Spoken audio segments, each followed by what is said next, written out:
Hidup itu layaknya sebuah perjalanan, di mana ada banyak sekali perhentian di sepanjang jalan itu. Terkadang berliku, kadang terhalang rintangan. Tapi ada kalanya indah dan terjadi hal-hal yang tidak terduga. Inilah sebuah perjalanan, jalan hidup saya. Nama saya Dini Widyaningtyas. Saya bukanlah seorang aktris, tetapi sayalah Dini yang sebenarnya dalam cerita ini. Perjalanan dimulai.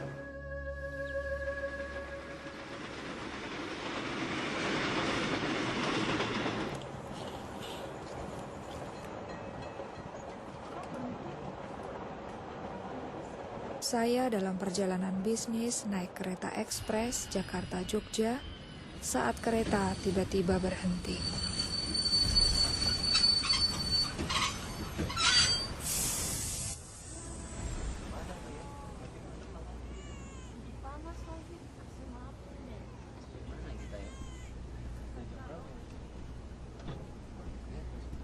Permisi Pak, kenapa kereta api berhenti?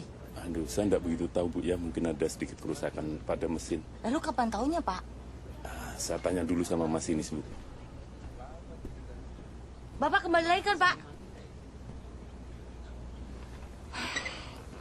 Kalian lihat kan, kita sepanjang hari bisa berhenti di sini. Saya juga jamin nih AC-nya pasti mati. Kita kehabisan udara. Duh, panas lagi. Mbak lagi lihat apa? Mereka tidak akan menurunkan kita di sini kan, Mbak? Bayangkan. Apa? Membayangkan apa? Saya dibesarkan di tempat ini. Oh, jadi Mbak tahu kita berada di mana sekarang ini?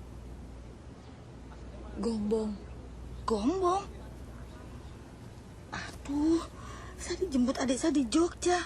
Jam berapa ya sampai sana? Aduh, mana sih konduktor itu? Kok nggak balik, Pak?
Keluarga Tejo Kurniawan. Ibu Tejo Kurniawan. Saya Ibu Tejo Kurniawan.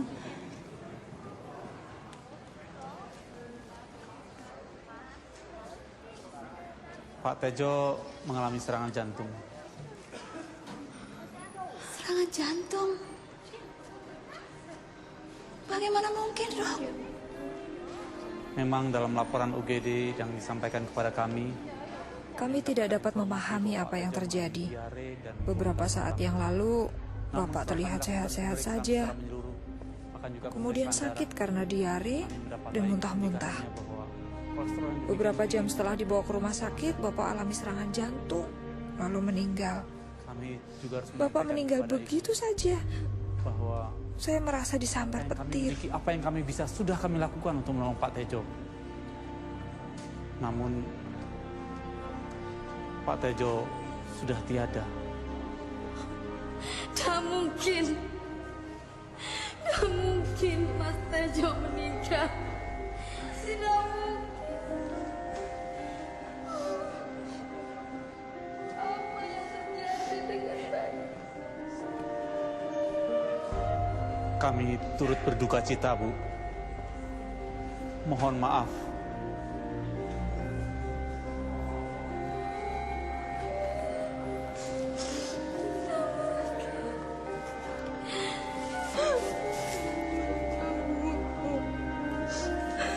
Aku tidak bisa menerima keadaan. Apa yang harus kulakukan? Mbak, ada yang harus kubicarakan padamu, Mbak. Ternyata Bapak berselingkuh dengan Bule Sundari, saudari ibuku.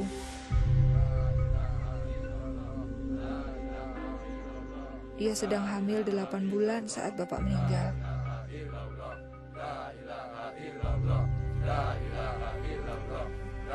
Tidak hanya itu, ibu saya juga sedang hamil saat itu. Saya tidak tahu harus berbuat apa atau kemana saya harus berpaling. Selama ini saya menganggap Bapak seorang pahlawan. Allahu Akbar, Allahu Akbar, Allahu Akbar, Allahu Akbar. Kini saya merasa dihianati. Assalamualaikum warahmatullahi wabarakatuh. Silakan Pak. Saya cemas tentang bagaimana hidup keluarga kami jadinya. Bapak-bapak, ibu-ibu, Assalamualaikum warahmatullahi wabarakatuh. Saya berumur 12 tahun, anak tertua. Dan sekarang ibu saya sedang mengandung lagi. Kepada bapak-bapak, ibu-ibu, Dan ibu tidak bekerja. ya, Bagaimana kami bisa bertahan hidup? saya mohon dan saya harap kepada bapak-bapak dan ibu-ibu untuk memaafkan dia. Saya yang akan bertanggung jawab. Amin. Wassalamualaikum warahmatullahi wabarakatuh.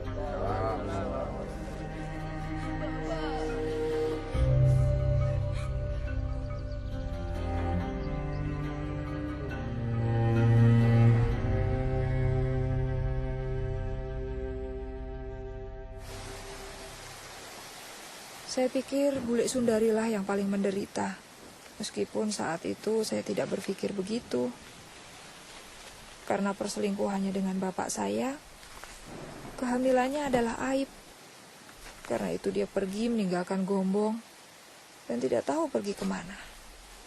Meski begitu, aku sudah menasihati Wulandari. Terus gimana Mbak Yu? Sebenarnya aku katakan bahwa aborsi akan menjadi salah satu jalan untuk mengatasi semua permasalahannya. Kita kan harus berpikir secara realistis, toh? Udah dengar belum Mbak Yu? Apa? Mas Tejo itu loh punya garwo simpenan. Istri simpenan? Iya. Yang di Kota Kembang, penjahit itu loh. Dari mana sampean tahu? Raden Sanjaya, sepupunya yang kemarin datang ke sini. Sepupu yang mana, Mbak Yang Yu? itu loh yang sempat nikah sama sopir taksi. Sebentar.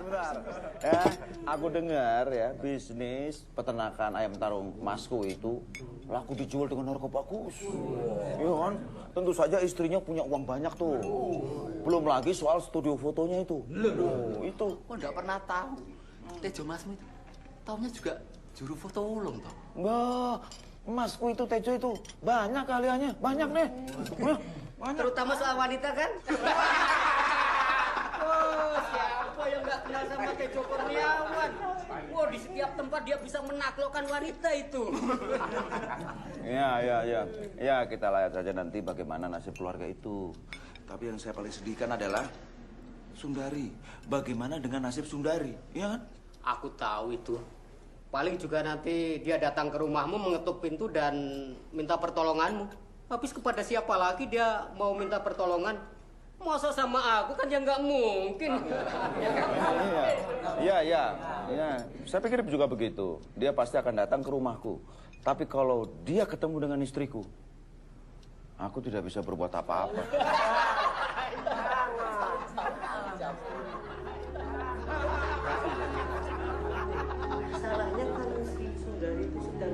Orang-orang yang kami harapkan untuk menolong malah mengatakan hal-hal yang menyakitkan hati. Saya nggak tahu waktu itu harus berbuat apa. Saya pikir hanya Tuhan yang bisa menolong kami. Kamu kan masih kecil, Mbak, waktu itu. Ya, saya tidak pernah ke lapangan itu lagi.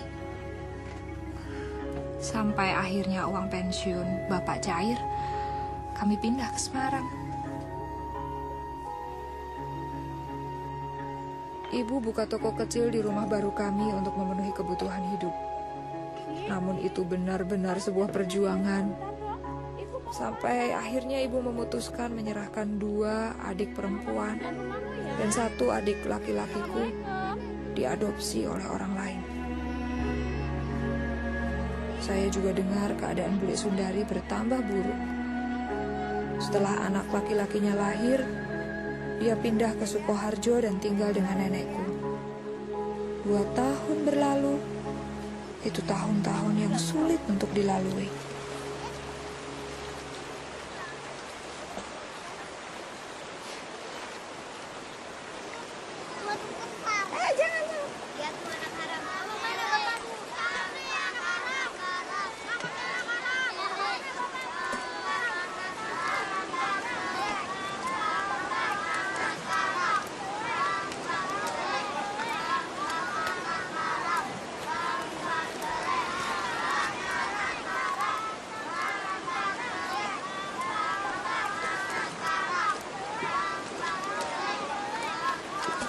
Pergi kalian, pergi. Jangan ganggu anakku. Pergi kalian. Kenapa kalian diam saja? Itu kan anak-anak kalian. Jadi begitu cara kalian mendidik dan membesarkan anak-anak kalian. Anak kalian yang haram, bukan anakku. Hei, tidak ada yang nyuruh kamu bawa masalahmu ke sini, tahu? Maksudmu, kamu mau mendidik kami? Bagaimana kami harus mendidik anak-anak kami? Hah? Lalu siapa yang mendidik kamu supaya kamu tidur dengan setiap laki-laki yang kamu temui? Paling tidak, aku menunggu sampai menikah untuk punya anak. Tidak seperti kamu. Gak jelas siapa bapak anakmu.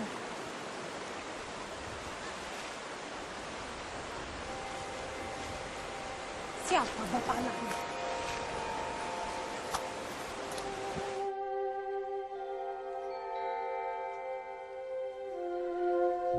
Tidak ada tempat lain lagi buat Bulik Sundari dan Bambang. Mereka meninggalkan Sukoharjo dan datang ke Semarang. Bertentangan dengan keinginan saya, ibu ternyata mendengarkan permohonan Bulik Sundari dan memutuskan untuk menerima mereka. Bagi saya waktu itu, masalah sudah cukup banyak.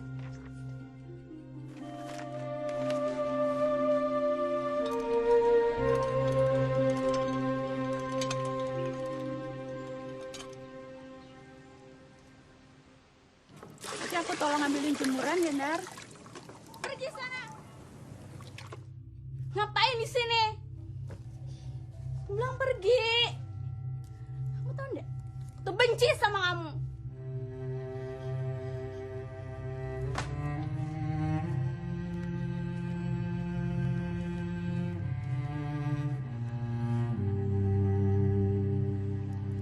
Disilakin dari. Sudahlah, nggak usah khawatir. Kan ada Dini yang jaga.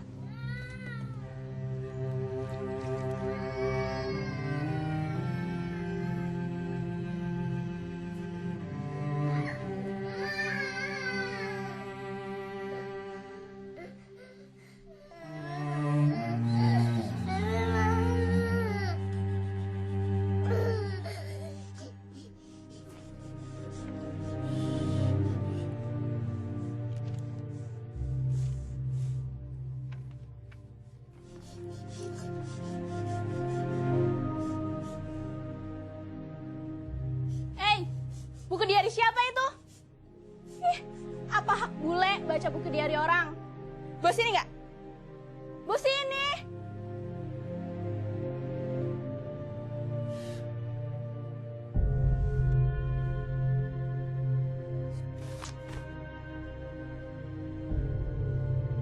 Ketika saya lihat bule Sundari baca buku harian saya nggak tahan lagi. Lagi pula, hal-hal kejam yang saya tulis tentang dia dan Bambang benar kok. Setidaknya benar bagi saya. Akhirnya, saya mengatakan kepada ibu untuk memilih saya atau mereka. Mestinya saya senang bule Sundari sama Bambang kembali ke Sukoharjo. Tapi kemudian kemarahan saya kepada mereka beralih kepada ibu. Saya tahu ibu akan menikah lagi. Itu sebuah keputusan yang tidak dibicarakan dengan seorang pun di dalam keluarga. Dan saya mulai berpikir, apa gunanya sholat 5 waktu? Atau nggak boleh bohong di sekolah? Atau apa gunanya menjauhkan diri dari dosa? Kalau akhirnya toh saya tidak bisa masuk surga karena tidak dapat memaafkan ibu. Semuanya itu membuat saya marah.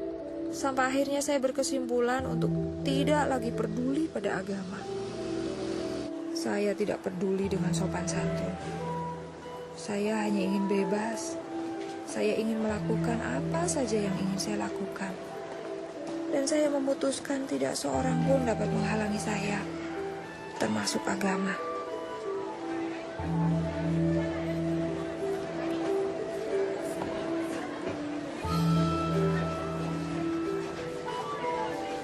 Saya mulai melanggar setiap peraturan yang ada. Waktu itu saya kelas 1 SMA. Saya melakukan apa saja yang saya mau. Tapi kemudian saya melihat hal-hal yang mengejutkan. Saya melihat seorang teman saya merangkak begitu rupa di atas lantai. Dia alami pendarahan karena keguguran. Atau teman saya lainnya yang dipenjara karena ia tertangkap basah mencuri. Dan saya mulai bertanya pada diri saya sendiri, apa kehidupan seperti ini yang saya inginkan? Hidup yang diatur oleh agama tidak membuat saya bahagia. Tapi hidup bebas tanpa aturan agama juga bukan hidup yang saya inginkan.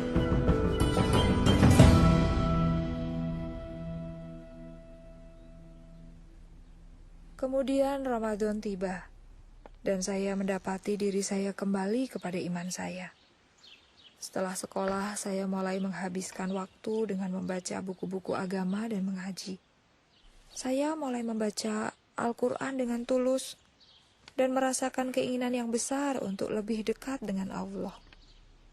Saya benar-benar ingin mendapatkan kedamaian.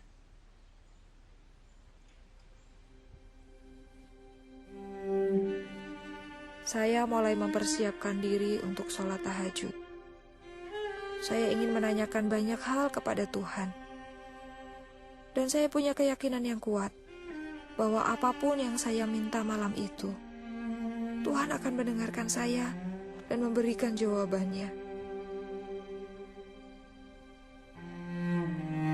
Allahu Akbar.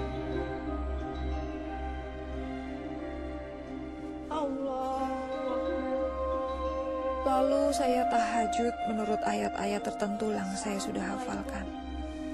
Rahmatullah. Assalamualaikum warahmatullah. Saya benar-benar hancur hati dan menangis kepada Tuhan. Ya Allah, dari hati saya yang paling dalam, saya ingin menyenangkan Kau lebih dari apapun. Tunjukkanlah saya jalan, maka saya akan mengikuti Engkau manapun Kau pimpin. Tapi jika Engkau tidak menunjukkan jalan mana yang harus saya tempuh malam ini juga, jangan salahkan saya. Jangan salahkan saya, karena saya memilih jalan saya sendiri. Namun jika Engkau menunjukkan siapa dirimu dan apa yang Kau inginkan dari diri saya, maka saya akan mengikutimu kemanapun kau membawa saya.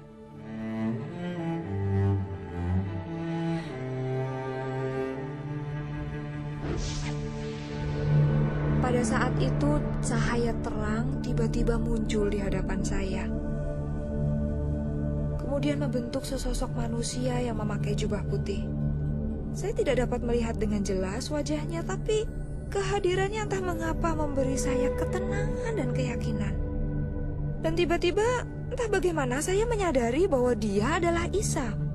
Dan dia berkata, "Ikutlah aku." Dini, ikutlah aku. Saya bingung karena saya pikir, Tuhan, saya ini kan orang Islam, bagaimana mungkin saya mengikuti Engkau? Kau adalah orang yang dipanggil Tuhan oleh orang-orang Kristen. Tuhannya orang murtad, yang tidak mengenal Allah. Dan ia menunggu saya untuk datang kepadanya. Air mata saya mulai menggenangi wajah, dan akhirnya saya berkata, "Tuhan, jika ini adalah jalan kebenaran, maka saya ingin mengikuti Engkau." Pada saat itu saya merasakan damai yang belum pernah saya rasakan. Saya melihatnya tersenyum dan kemudian pelan-pelan pergi.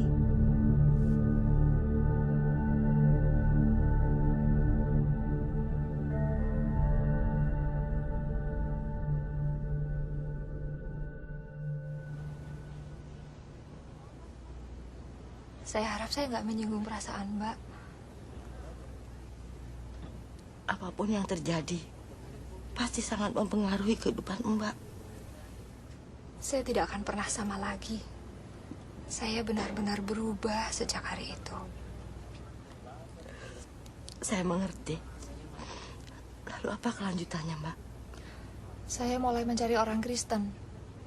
Di desa saya tidak ada satu orang pun orang Kristen. Tapi di desa seberang ada. Saya mulai ke sana. Mula-mula mereka takut karena saya meminta satu Alkitab pada mereka. Tapi kemudian mereka memberikannya dan saya mulai membacanya. Semuanya itu saya masih berusaha untuk sembunyikan dari ibu. Tapi gak lama kemudian ibu tahu. Serang ibu pasti tahu apa yang terjadi, Mbak. Lalu apa kelanjutannya? Ya, ibu minta saya berubah. Dia menangis.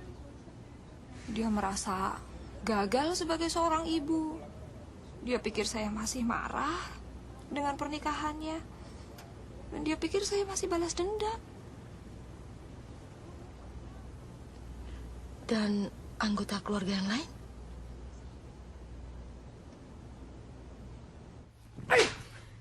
Terkutuk kamu! Kamu sudah bukan anggota keluarga ini lagi! Arif, jangan terlalu kasar. Dia masih perlu waktu untuk memikirkan kembali. Tapi dia sudah diberikan cukup banyak waktu untuk memikirkan ini kembali. Cukup! Cukup! Aku telah berjanji kepada Tuhan. Jika Ia telah menunjukkan jalan itu kepadaku, aku akan menurutinya. Aku tidak bermaksud untuk melukai siapapun di ruangan ini. Tapi aku telah membuat keputusan. Duh, Dini, ibu dan ayahmu juga sudah membuat keputusan. Sebagai orang Islam, yang sekaligus orang Jawa, mempunyai tanggung jawab dan kewajiban yang sangat berat, yaitu membesarkan dan mendidik anak-anaknya. Kewajiban anak-anak adalah menghormati, tunduk, dan taat kepada orang tuanya. Jika kamu masih tetap saja senantiasa memilih jalan hidupmu sendiri dalam soal agama, maka kamu juga harus bertanggung jawab untuk hidupmu sendiri. Kamu tahu apa artinya itu? Kamu harus mencari uang sendiri untuk segala sesuatu. Makan, sekolah, tempat tinggal, semuanya. Semuanya. Duh, Dini, maksud pamanmu itu berarti kamu sudah tidak lagi mempunyai hak untuk meminta segala sesuatu pada orang tuamu. Mengerti? Sekarang ambil barang-barangmu dan pergi.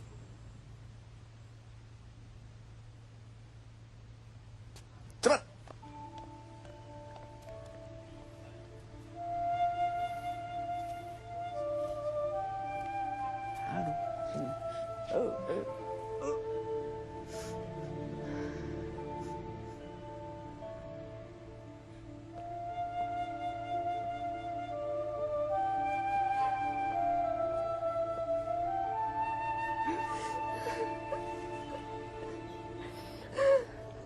Saya tidak tahu dari mana kekuatan itu datang. Tapi saya pergi dari rumah dan pindah ke kota lain, yaitu Solo. Saya berumur 16 tahun saat itu.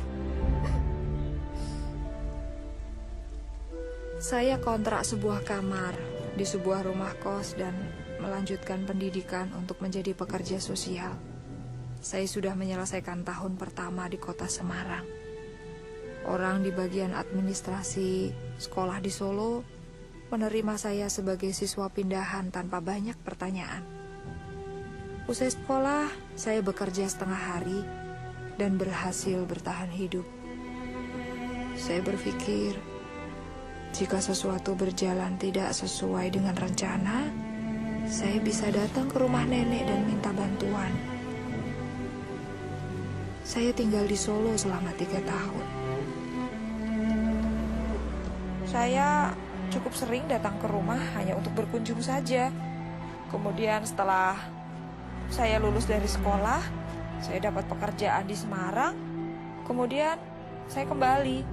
Pertama-tama sih memang sulit, tapi akhirnya segala sesuatunya jadi normal. Lega rasanya. Akhirnya berakhir juga ya, Mbak. Mereka pasti berjuang untuk bisa memaafkan. Sebenarnya orang yang paling berjuang untuk memaafkan itu saya, Mbak. Bukankah orang-orang Kristen harus bisa saling memaafkan? Iya, benar. Hanya kadang-kadang jaraknya sangat jauh. Yaitu dari sini sampai ke sini.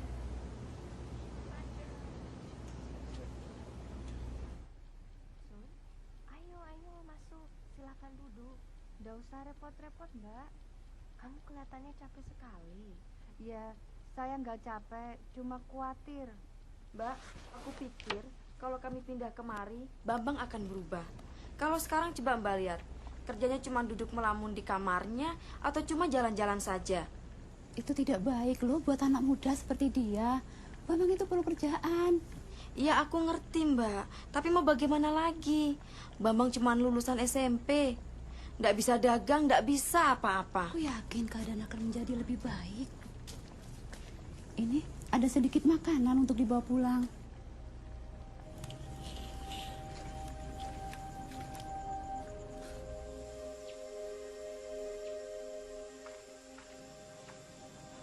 Assalamualaikum.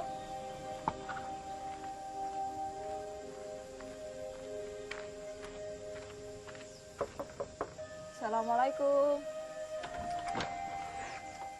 Waalaikumsalam. Hai, aku Dini. Mbak Dini? Iya, aku Dini. Ibumu ada di rumah? Ada.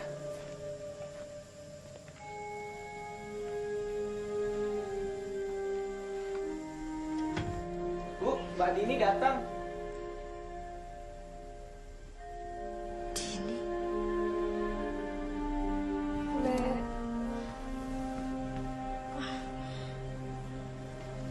Silakan duduk. Din, mau minum apa, Din? Gak usah repot-repot, boleh. Beberapa hari lalu, saya dengar pembicaraan Bule sama Ibu. Saya nggak tahan. Maafkan saya. Perlakuan saya selama ini begitu buruk pada kalian. Maafkan saya. Sudahlah, Din. Saya begitu malu.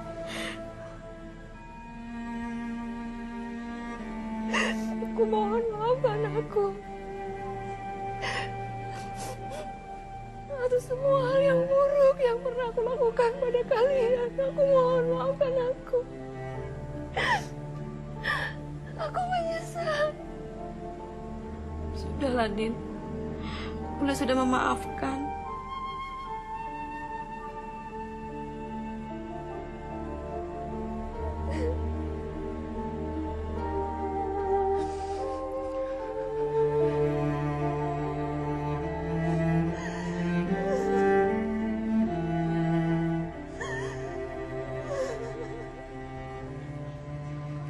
Saya mengajak Bambang ke Jakarta. Ketika kami mulai mapan, saya memberinya uang untuk berjualan sepatu di pasar. 3 bulan kemudian, dia mulai mendapat untung dan tidak membutuhkan uang dari saya lagi.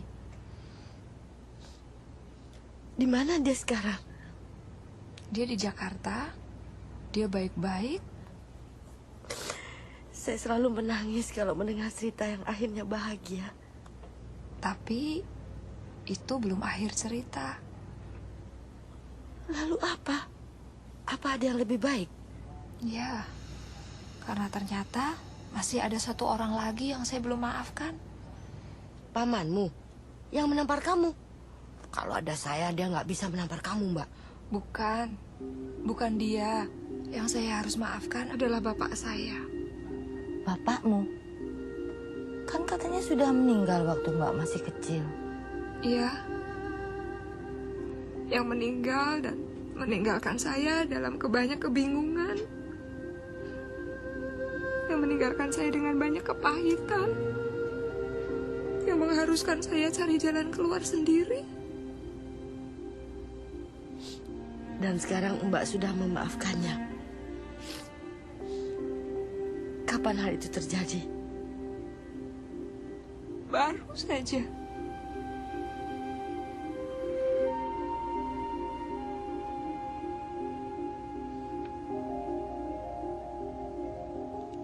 Mbak lihat kuburan di seberang jalan sana?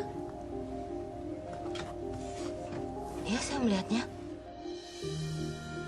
Bapak saya dikuburkan di sana.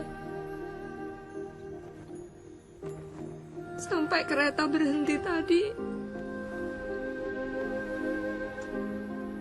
Sikap saya yang tidak mau memaafkan Bapak ikut terkubur juga di situ. Tapi Tuhan itu Maha Pengasih. Tuhan tidak menghendaki saya mengambil sikap sesuai pengertian saya sendiri. Tuhan berkata kalau kita ingin dosa kita diampuni, kita juga harus memaafkan orang-orang yang bersalah pada kita.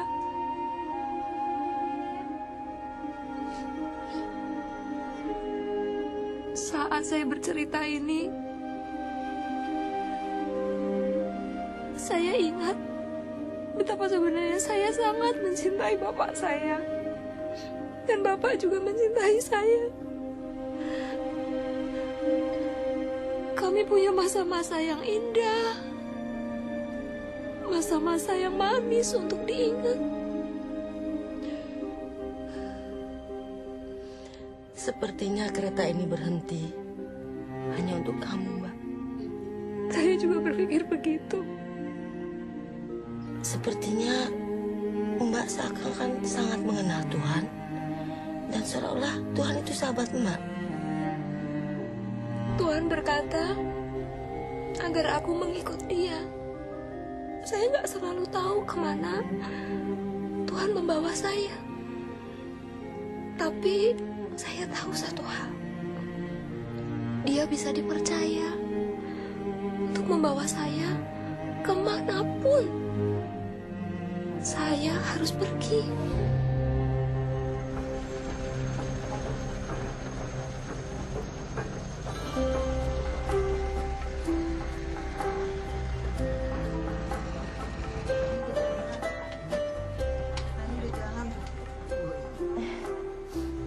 Akhirnya jalan juga, Mbak.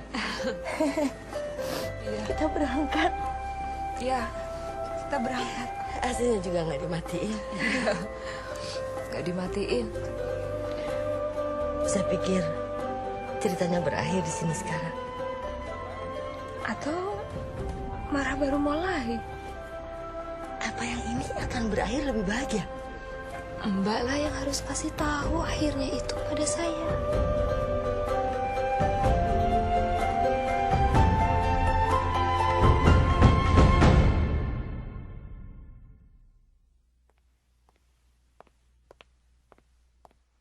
Ketika orang yang kita hormati mengecewakan kita, kita merasa kecewa. Dan kepercayaan kita padanya menjadi buyar. Karena orang yang kita kagumi ternyata tidak seperti yang kita bayangkan. Yang lebih buruk lagi, kita memendam kepahitan. Semakin penting orang itu dalam kehidupan kita, semakin besar jadinya kekecewaan itu. Dini yang kala itu masih muda, merasionalisasikan bahwa ia punya hak untuk marah dan menjadi pahit.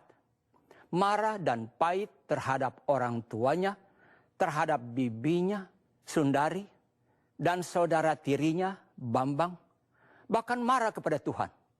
Kemudian Dini mengalami perubahan yang luar biasa. Dini mendapatkan penglihatan akan Tuhan Yesus ketika ia mencari kehendak Tuhan atas hidupnya dan memutuskan untuk mengikuti Yesus kemanapun Yesus pimpin. Dengan cara yang tidak kita mengerti sebagai manusia, Yesus menembus dinding kamar tidurnya, mengelurkan tangannya kepada Dini dan berkata, "Ikutlah aku." Datang kepada Yesus adalah langkah pertama yang sangat bagus. Tetapi seperti kehidupan nyata yang Dini ceritakan kepada kita, kehidupan kita di bumi adalah perjalanan yang berliku-liku dan penuh dengan belokan, pemberhentian di luar jadwal, dan banyak pelajaran di sepanjang jalan. Namun kita percaya kepada Tuhan Yesus. Kita seperti Dini, mengikuti Yesus kemanapun Yesus membawa kita dan melakukan apa yang Yesus minta. Bagi Dini ada banyak jalan yang bisa ia ambil. Semakin ia bertumbuh dalam perjalanan kekristenannya, Dini menyadari bahwa ada satu jalan yang perlu dilaluinya seutuhnya, yaitu jalan pengampunan. Suatu jalan yang tidak mudah diambil, tetapi Dini berhasil mengambilnya karena kekuatan kasih. Bukan sembarang kasih, tetapi kasih yang datang dari Tuhan. Kasih yang tidak bersyarat. Rasul Paulus menulis di 1 Korintus pasal 13 tentang kasih. Ia berkata bahwa kasih itu sabar dan murah hati. Kasih tidak pemarah dan tidak menyimpan kesalahan orang lain.